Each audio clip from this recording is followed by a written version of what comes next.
Channel of Vadodara.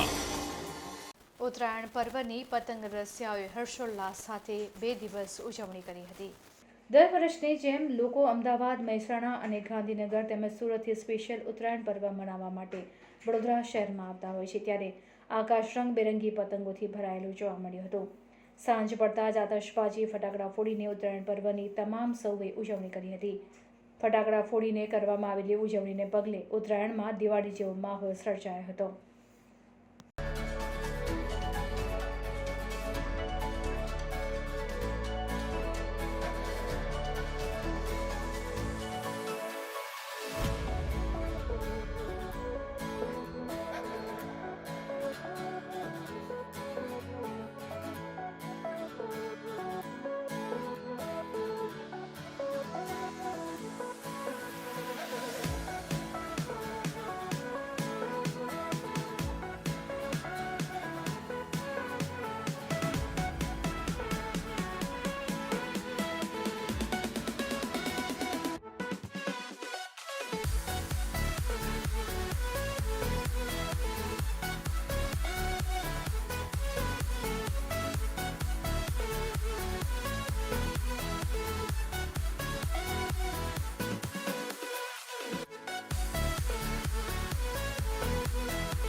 અમે અત્યારે વડોદરા શહેરના અકોટા વિસ્તારમાં ઉત્તરાયણ મનાવવા માટે આવ્યા છીએ અને અમે દર સાલ મહેસાણા તથા ગાંધીનગર અને અમદાવાદ જેવા શહેરોમાંથી પૂરો પરિવાર, દરેક પરિવારના દરેક સભ્યો ઉત્તરાયણનો તહેવાર મનાવવા આવીએ છીએ અને હરેક વખતે વડોદરા શહેરમાં આ જે અકોટા વિસ્તાર છે એ વિસ્તારમાં એટલી જ મજા આવે છે ઉત્તરાયણમાં પતંગ ચગાવવાની કે તમે વાત ના કરો।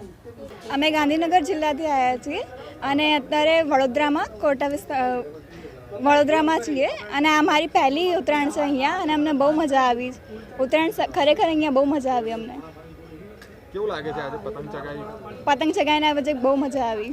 કોણ કોણ આવશે તમારી સાથે? હું, મારા હસબન્ડ, મારા સાસુ સસરા, અમે બધા આખું ફેમિલી આવ્યા।